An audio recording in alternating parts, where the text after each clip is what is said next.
पर मृत्यु के बाद भी ड्यूटी करने वाले भारतीय सैनिक का मंदिर है, जहां चीनी सेना भी सिर झुकाती है।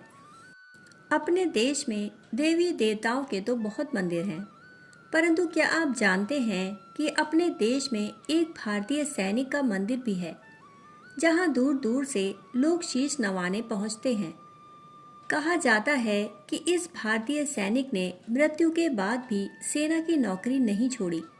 सुनने में थोड़ा अजीब सा जरूर लग रहा होगा, परंतु यह हकीकत है।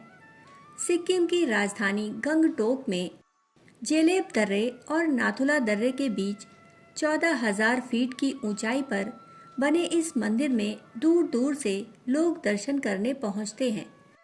केवल भारतीय सेना ही नहीं, चीनी सेना भी उनके सम्मान में शीश नवाती है।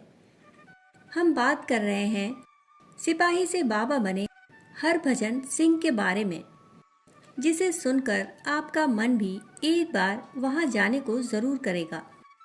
30 अगस्त 1946 को पंजाब के सरदाना गांव में जन्मे हरभजन भारतीय सेना के पंजाब रेजिमेंट में सिपाही के रूप में भर्ती हुए।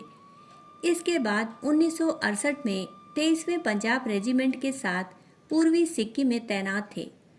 4 अक्टूबर 1968 को खच्चरों का काफिला ले जाते समय नाथुला पास के समीप उनका पैर फिसल गया और घाटी में गिरने से उनकी मृत्यु हो गई।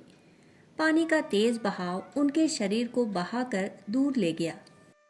कहा जाता है बाबा हरभजन सिंह ने साथी सैनिक के सपने में आकर अपने शरीर के बारे में बताया और खोजबीन के 3 दिन बाद उनका शरीर भारतीय सेना को उसी जगह मिला। यह भी माना जाता है कि उन्होंने सपने में एक समाधि बनवाने की इच्छा जाहिर की थी, जिसके बाद जेलेब दर्रे और नाथुला दर्रे के बीच 14,000 फीट की ऊंचाई पर उनकी समाधि बना दी गई।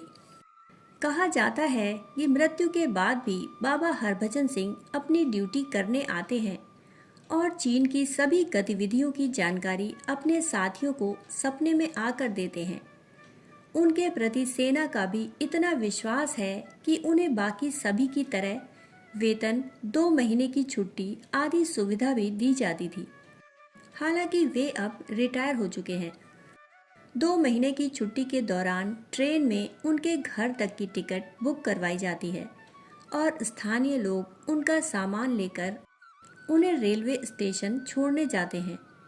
उनके वेतन का 1/4 हिस्सा उनकी मां को भेजा जाता था। यही नहीं, नाथुला में जब भी भारत और चीन के बीच फ्लैग मीटिंग होती है तो चीनी सेना बाबा हरभजन के लिए एक अलग से कुर्सी भी लगाती है। बाबा हरभजन सिंह के मंदिर में उनकी तस्वीर के साथ उनके जूते और बाकी सामान रखे गए हैं।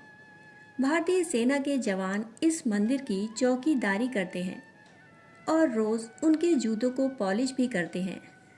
वहां पर तैनात सिपाहियों ने कई बार ऐसा कहा है कि उनके जूतों पर कीचड़ लगा हुआ होता है और उनके बिस्तर पर सलवटें दिखाई देती हैं।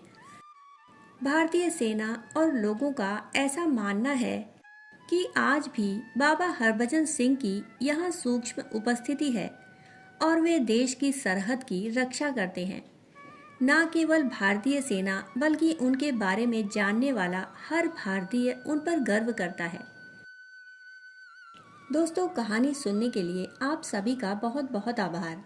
फिर मिलते हैं ऐसी ही अनोखी कहानी के साथ। तब तक के लिए धन्यवाद।